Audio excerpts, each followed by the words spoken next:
So let's say you have a MIDI controller. It has some keys, some knobs, some sliders. In this lesson, we're going to take a look at how you can make use of that controller with FL Studio to create some musical ideas. Now, when you're working with a MIDI controller, you may encounter some technical issues. Ideally, you want to just get right into making music, but sometimes it's good to address these issues before you get into the music making process. So we will also address some technical issues like latency. And then finally, we'll take a look at how to set up certain tracks so they're ready to record. I've plugged in my MIDI controller to the computer, and now I just need to ensure that FL Studio recognizes this controller. For this, I'm going to go to Options over here and select the MIDI Settings window. Here we have the output and the input section, and you can see my MIDI controller is showing up.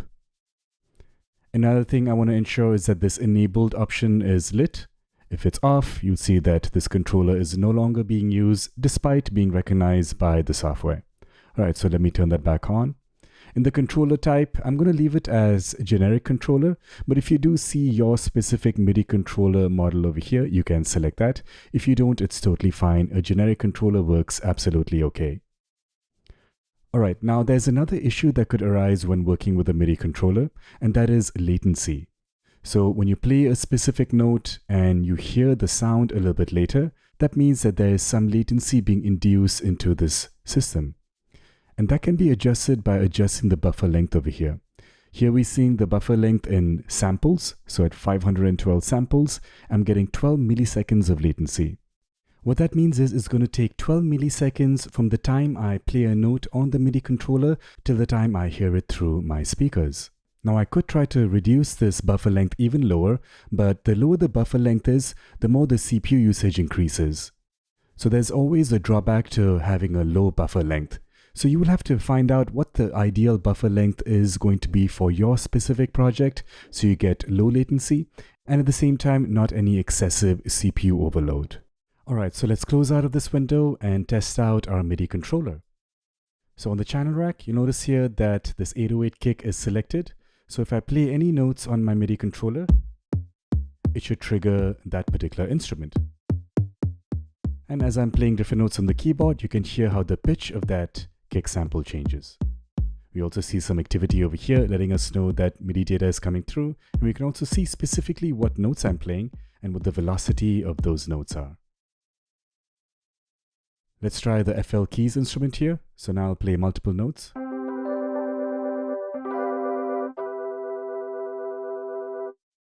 Alright, so now let's set up a new instrument for recording some MIDI data.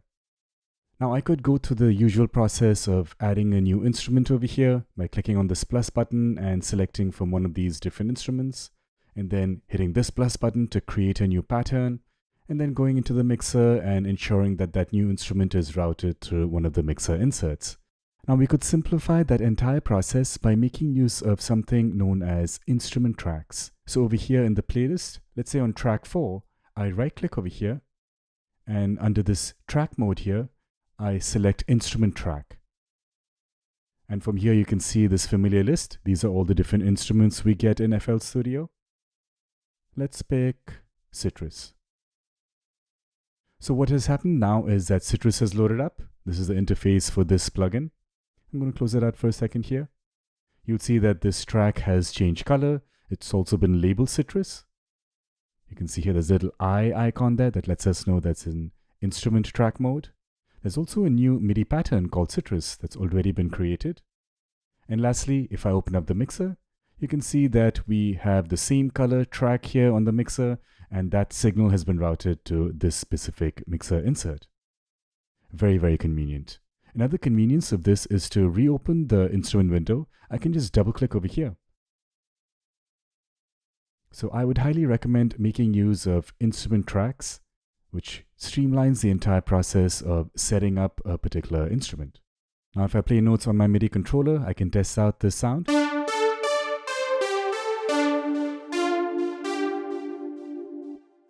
Sounds good, but I want to change out the sound, so I'll double click over here.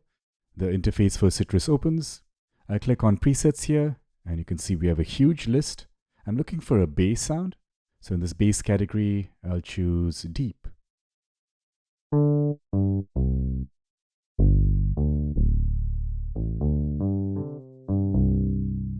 with bass instruments, you may want to set your instrument to be in monophonic mode, meaning only one note is allowed to be heard at a time.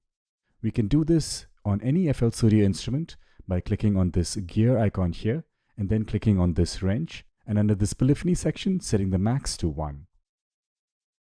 And now you can see and hear, if I try to play multiple notes, the previous note always gets cancelled. Alright, so that's a little bit about setting up your MIDI controller and also streamlining the process of setting up an instrument for recording.